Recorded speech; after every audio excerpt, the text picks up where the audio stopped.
Estamos de regreso, amigos del Circuito de Éxitos, y en línea, tanto telefónica como por Zoom. Tengo a la doctora Yerina Millán. Ella es cirujano laparoscópica del Centro Médico Fénix y Fénix Salud, ¿verdad? Sí, Centro Clínico Fénix Salud. Centro clínico, no centro médico, Fénix Salud. Y la he llamado para hablar de cuándo tenemos que ir a la sala de emergencia.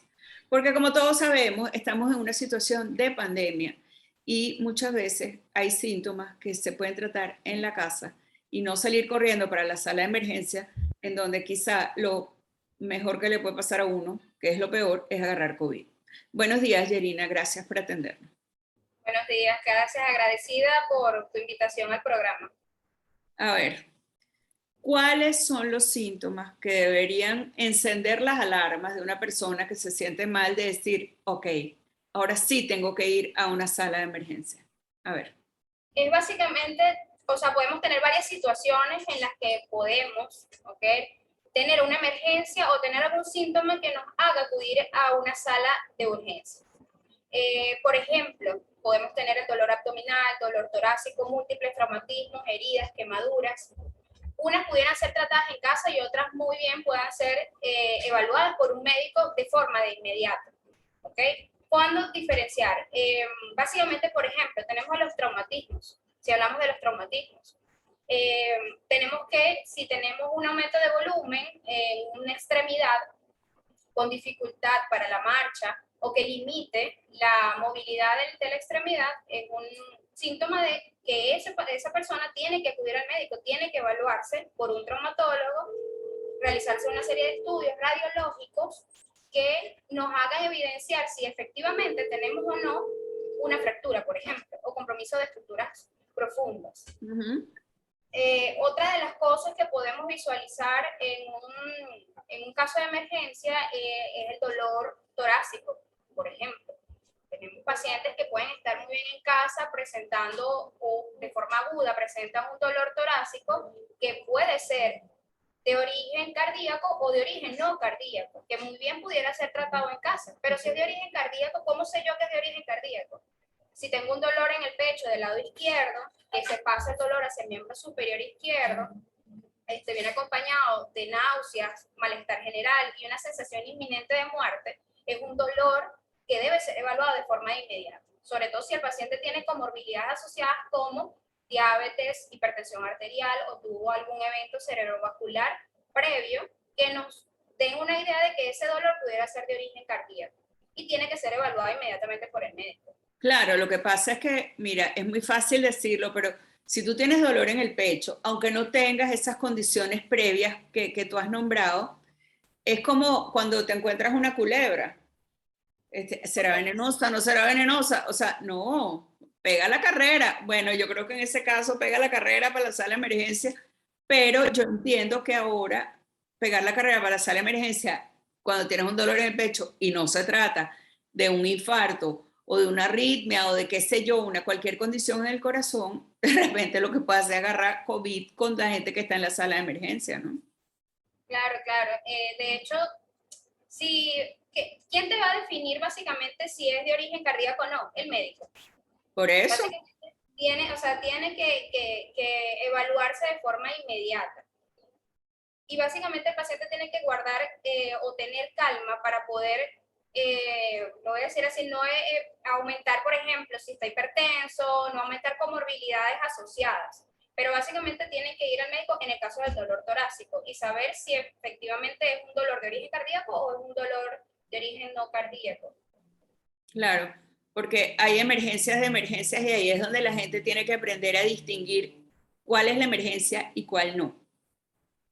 Claro, pero por ejemplo, fíjate, si tenemos en el caso del dolor abdominal, el dolor abdominal pudiera también, o pudiéramos tener algunas circunstancias en las que se pudieran tratar en casa y otras no. Por ejemplo, si yo tengo una persona, un paciente que es conocido con alguna patología abdominal, por ejemplo, una colitis de larga data, con tratamiento, seguimiento por un gastroenterólogo, y el dolor que tiene ahorita es como el de siempre, entonces yo puedo decir que ese paciente pudiera tener, al tener dolor abdominal, automedicarse en casa con ya tratamiento conocido. Ahora, si es un dolor que se presenta de forma aguda, persistente en el tiempo, de forma progresiva o que va aumentando de forma progresiva, es un dolor que debe ser evaluado por un médico para definir si es quirúrgico o no. Claro, porque puede ser apendicitis. Yerina, te voy a pedir que te quedes en línea porque vamos a identificar el circuito y ya regresamos contigo. Ya venimos con la doctora Yerina Millán. Continuamos, amigos del Circuito de Éxitos, estamos conversando con la doctora Yerina Millán del Centro Clínico de Salud Fénix.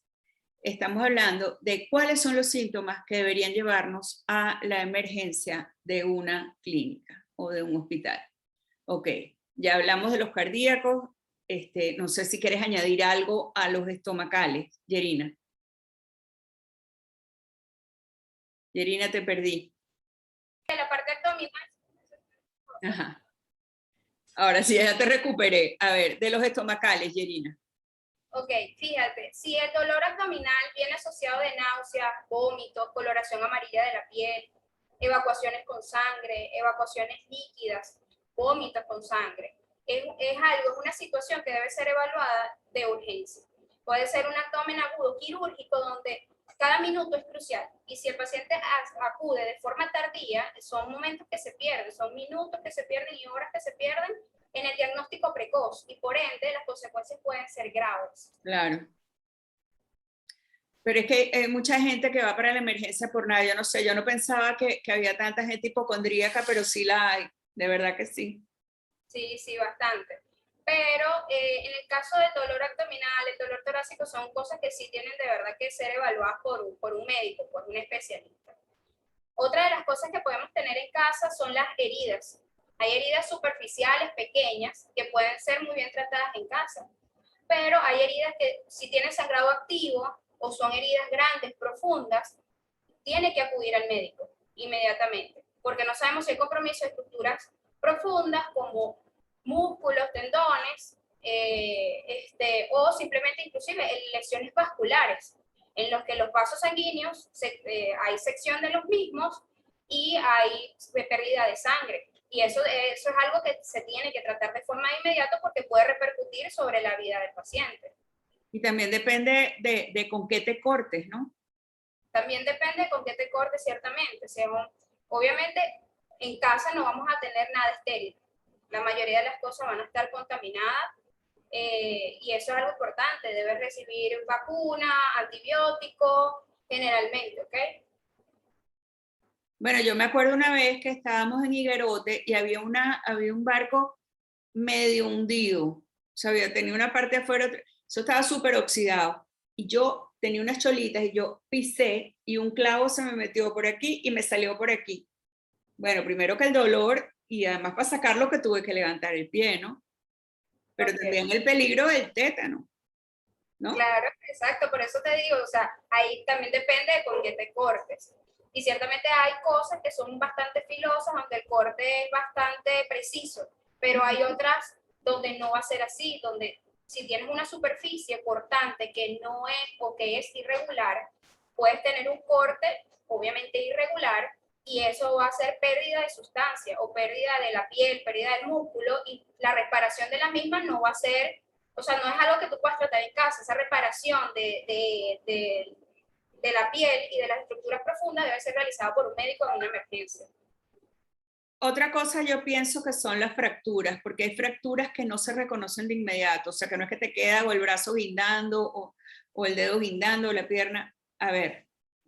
Una de las cosas importantes en cuanto a los traumatismos es si, por ejemplo, yo tengo aumento de volumen en la lesión donde hubo el traumatismo, deformidad, limitación funcional, o sea, no puedes mover la extremidad, ¿ok?